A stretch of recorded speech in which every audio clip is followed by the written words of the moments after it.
Assalamualaikum warahmatullahi wabarakatuh. Selamat siang. Perkenalkan, nama saya Titan Praganda Suhendra dengan NIM 4012211051.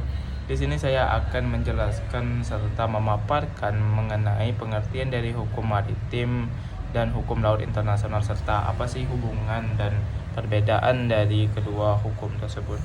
Terlebih dahulu teman-teman, kita ke hukum maritim. Hukum maritim adalah hukum yang mengatur pelayaran dalam arti pengangkutan barang dan orang melalui laut, serta kegiatan kenavigasian dan perkapalan sebagai sarana transportasi laut.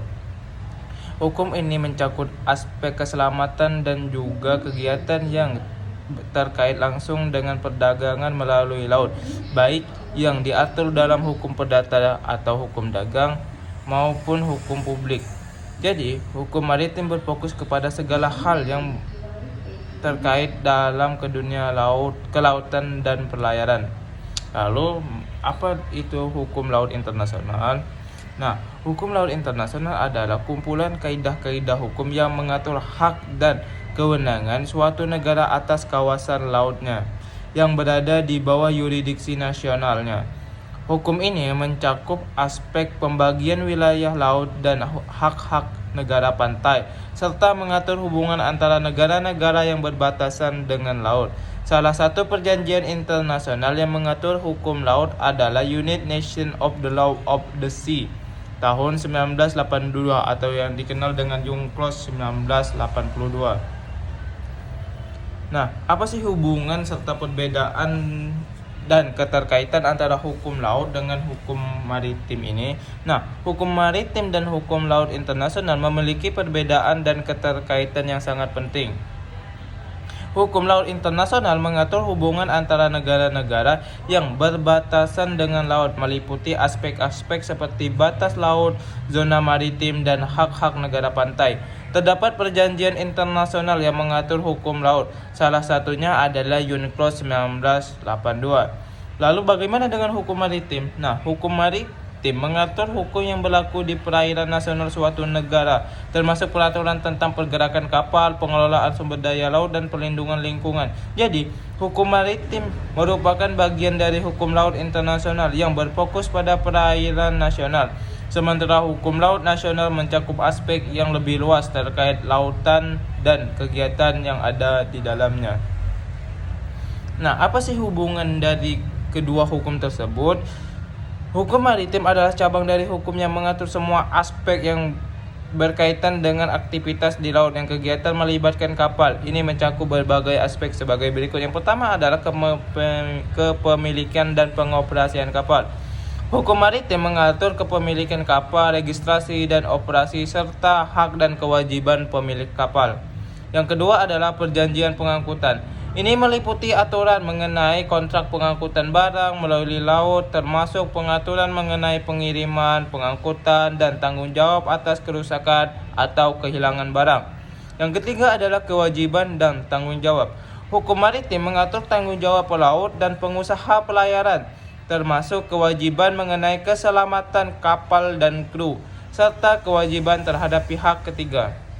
Yang keempat adalah asuransi maritim. Ini mencakup peraturan mengenai asuransi atau resiko-resiko yang terkait dengan aktivitas pelayaran, termasuk resiko kerusakan kapal dan kehilangan barang.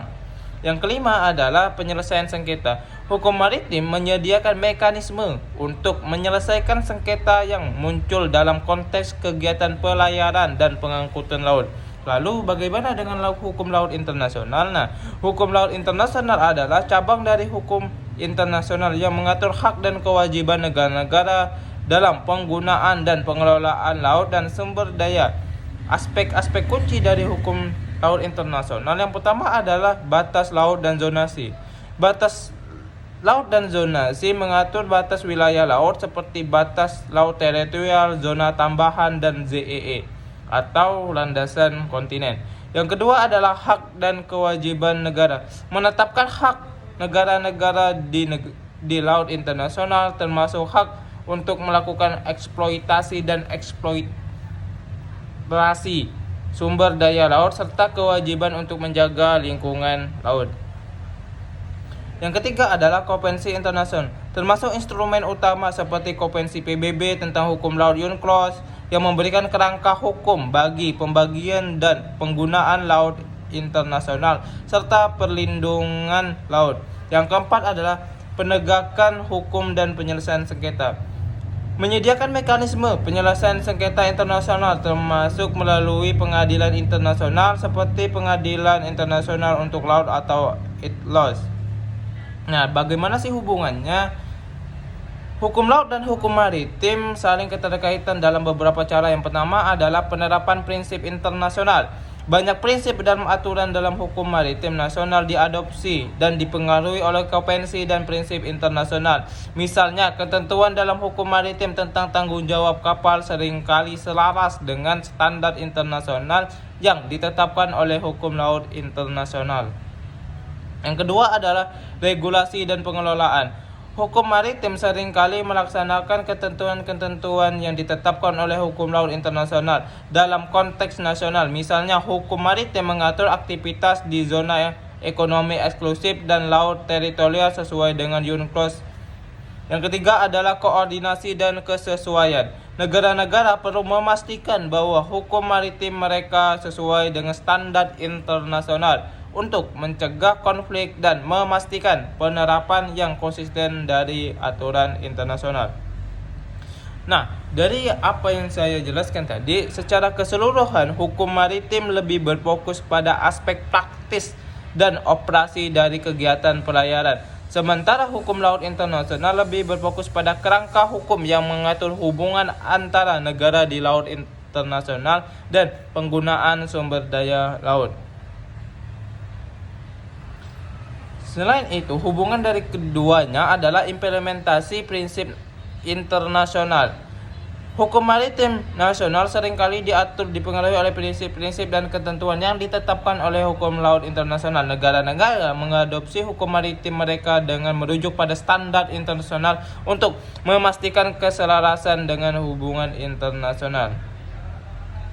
Contoh hubungan dari hukum maritim dengan hukum laut internasional adalah zona ekonomi eksklusif.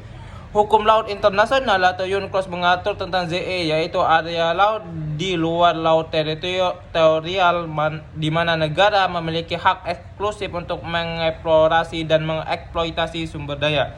Sedangkan di hukum maritim di mana negara yang bersangkutan akan mengatur aktivitas pelayaran dan pengangkutan barang di ZE sesuai dengan ketentuan UNCLOS. Misalnya, aturan tentang hak-hak kapal yang berlayar di ZE tentang tanggung jawab untuk melaporkan keberadaan kapal di zona tersebut. Yang kedua adalah perjanjian internasional tentang pengangkutan. Nah, di hukum laut internasional, konvensi internasional seperti Konvensi Handbook dan Konvensi Warsawa mengatur tanggung jawab dan hak dalam pengangkutan barang dan penumpang. Hukum maritim nasional akan mengimplementasi ketentuan-ketentuan dari konvensi tersebut dalam undang-undang lokal. Misalnya, aturan tentang kompensasi atau kerusakan barang dalam pengangkutan laut sesuai dengan ketentuan internasional. Lalu bagaimana dengan dasar hukumnya? Dasar hukum dari hukum maritim adalah konvensi internasional seperti Konvensi Internasional tentang Pengaturan dan Pengangkutan Barang Melalui Laut, Hamburg Peace Bill Rules, dan hukum nasional, undang-undang dan peraturan nasional yang mengatur aktivitas maritim dan pelayaran.